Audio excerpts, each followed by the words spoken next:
Teliti cadangan pendaftaran vaksin secara otomatik.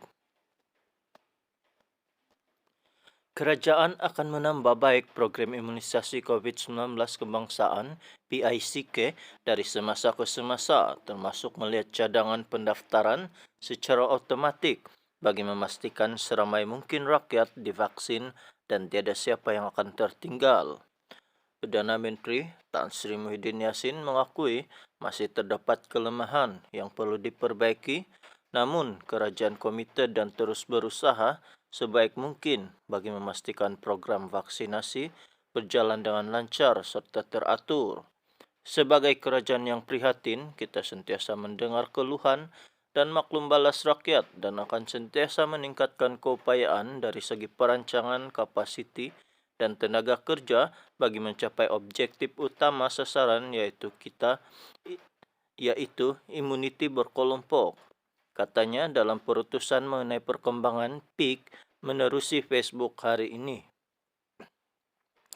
Hingga hari ini, Perdana Menteri memaklumkan hampir 13 juta individu sudah mendaftar bagi mendapatkan suntikan vaksin COVID dan jumlah itu hanya 51% daripada jumlah keseluruhan yang layak untuk menerima vaksin. Katanya, Jawatankuasa Khas jamin akses bekalan vaksin COVID-19 JKJAV sudah diminta untuk melihat semula proses pendaftaran vaksin supaya dapat dipermudahkan lagi termasuk cadangan melaksanakan proses pendaftaran secara otomatik. Beliau turut mengarahkan semua kementerian dan agensi kerajaan berkaitan menggunakan semua aset kerajaan bagi mempermudahkan rakyat, terutama penduduk luar bandar, mendapatkan vaksin.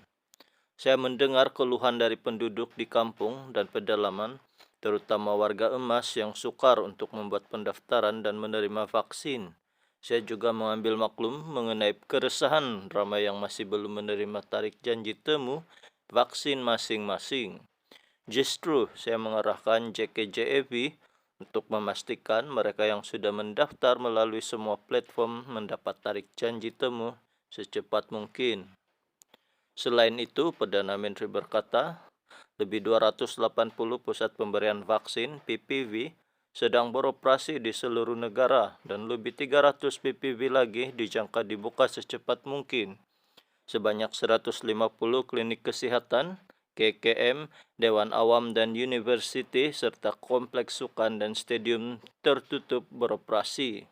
Beberapa PPV mega juga diwujudkan dan akan terus ditambah dalam masa terdekat, terutama di kawasan dan kepadatan penduduk yang tinggi seperti Lembah Klang, Johor, Pulau Pinang, Sarawak, selari dengan penambahan stok vaksin. Saya sendiri sudah melawat beberapa PPV termasuk 2 PPV mega yaitu di Pusat Dagangan Dunia WTC dan Pusat Pameran dan Dagangan Antarabangsa Malaysia MITEC bagi melihat sendiri proses pemberian vaksin ini. Daripada maklum balas yang diterima, ramai yang menyambut baik usaha kerajaan untuk memvaksinasi rakyat. Bagaimanapun saya juga turut menerima cadangan konstruktif untuk memperbaiki proses vaksinasi di pusat ini dan ia sudah dimaklumkan kepada Khairi dan Menteri Kesihatan Datuk Seri Dr. Adam Baba untuk diambil tindakan segera, katanya. Bagi mempercepatkan lagi pelaksanaan PICK, Perdana Menteri memaklumkan kerajaan turut membabitkan pusat dan klinik perubatan swasta dan sehingga hujung bulan ini sebanyak 1,000 klinik perubatan swasta disasarkan terbabit dalam program ini. Bagi memastikan tiada yang ketinggalan, kerajaan turut melancarkan unit vaksinasi bergerak ke kampung dan kawasan pedalaman bagi memudahkan proses vaksinasi kepada penduduk kampung, orang asli, warga emas, orang kelainan upaya, dan gelendangan. Setakat 3 Jun lalu, 9 negeri sudah mengaktifkan unit vaksinasi bergerak antaranya di Tenom dan Kinabatangan, Sabah, Gua Musang dan Pasir Putih, Kelantan, serta Hilir Perak dan Kuala Kangsar, Perak. Di Pulau Pinang pula, kerajaan memulakan perkhidmatan unit vaksinasi bergerak di lapangan rumah jagaan orang tua setiap hari Manakala di Selangor, setiap daerah mempunyai unit vaksinasi bergerak sendiri.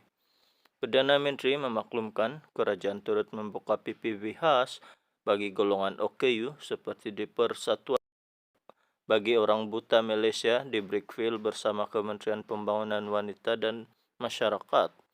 Menteri Wilayah Persekutuan juga memperkenalkan tok vaksin bergerak dengan sasaran memberi vaksin dos lengkap kepada 400,000 penduduk di sekitar Kuala Lumpur, terutama di kawasan padat seperti di Projek Perumahan Rakyat PPR dan Pusat Transit Gelandangan.